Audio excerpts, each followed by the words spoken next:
Hey, brothers, it's Dr. Lee, and this is my short talk on disability insurance for the chiropractor.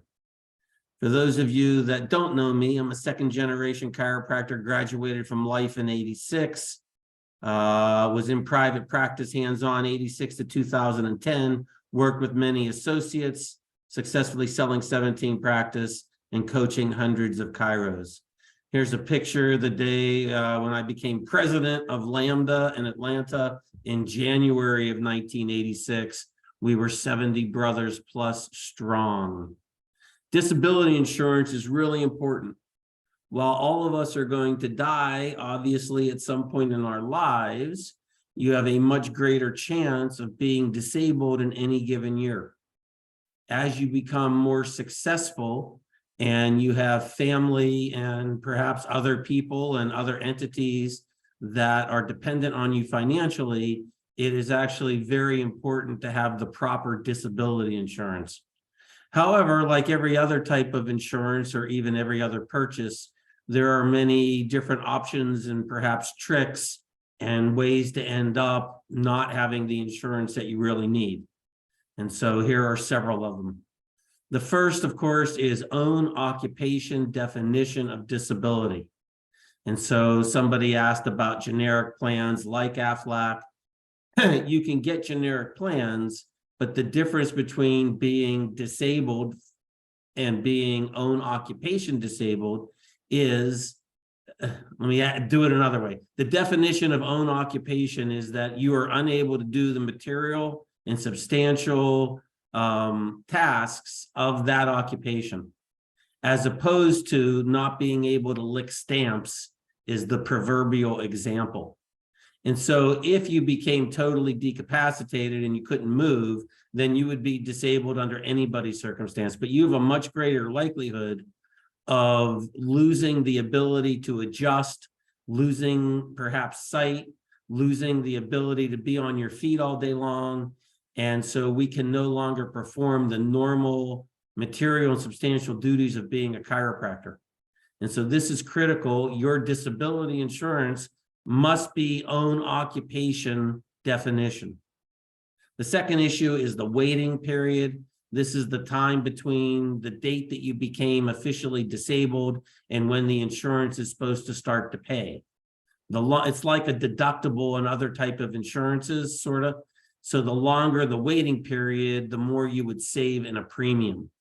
It could be 30 days, it could be 60 days, it could be 90 days. I suppose it could be even longer than that.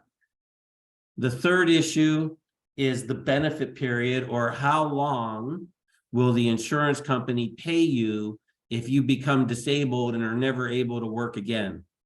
So it is common, well, some plans have a very limited benefit, like 2 years or even 5 years.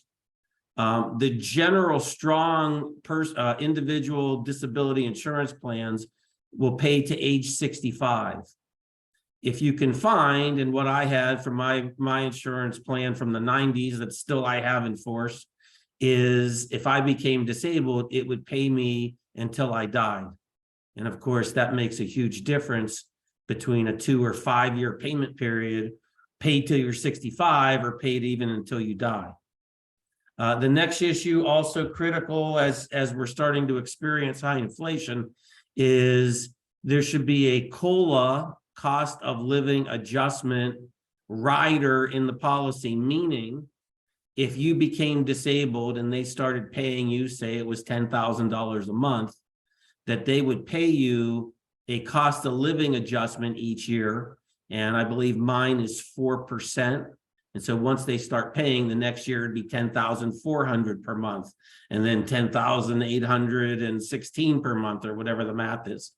And so you don't really think about this up front, but if you became disabled in your 30s or 40s, or even in your 50s, or in your advanced age, like me now in my 60s, this is a critical factor. If you don't have a COLA in the plan, then your benefit will be eaten away by inflation.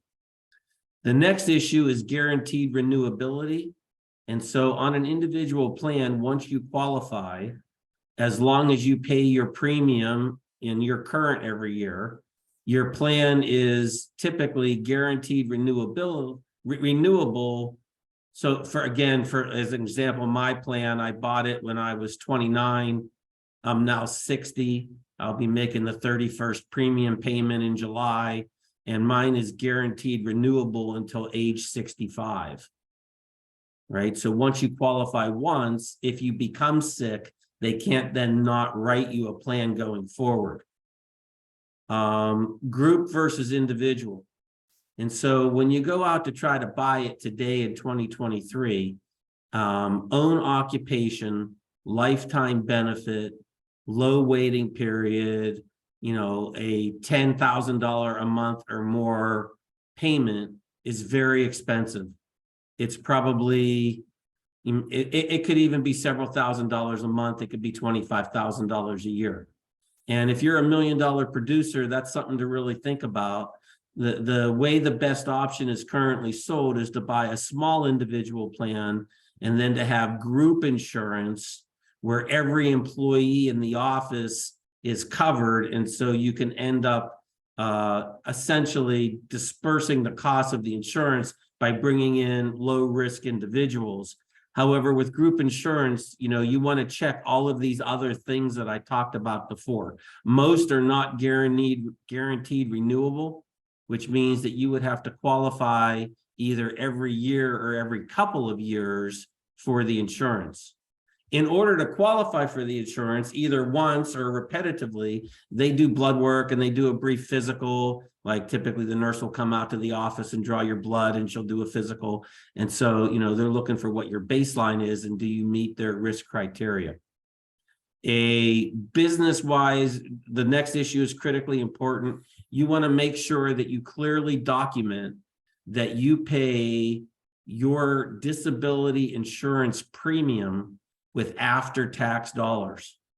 You are entitled to pay for it with before-tax dollars and then write it off and get the deduction. However, if you become disabled and you are then getting the benefit paid, if you were writing off the premium, then the benefit is taxable. If you paid for the premium with after-tax dollars and you do not deduct it, while it's more expensive for the 31 years that I've been paying for, right? If you ever need the benefit, it will be tax-free. And so to have a tax-free benefit with a cost of living adjustment, right? This is what we want to try to create. We want to ensure so that your responsibilities are financially taken care of in the less likely event that you become physically disabled. The last issue that I want to talk about on this video would be, again, for any type of insurance, is to understand the insurance company that you're being placed with, right? And so they're going to have a rating, something like AAA, AA, A, and, I would want a AAA rated insurance company. And so understanding how that is, while only a handful of times a couple of insurance companies have failed, it's low risk, but you can reduce that by buying from a reputable company. So all of this material comes from my financial mastery class. I have it recorded. I do it live once a year. If you're interested in more, you can PM me. Additionally, one of my close friends has spent his 40-year career only selling disability insurance to doctors, mostly MDs, but lots of my referrals. And while this video is not about creating referrals for him, if you do want to contact, you can PM me individually and I'll hook you guys up. So that's it for now. Hope to talk to you guys soon and have great days out there.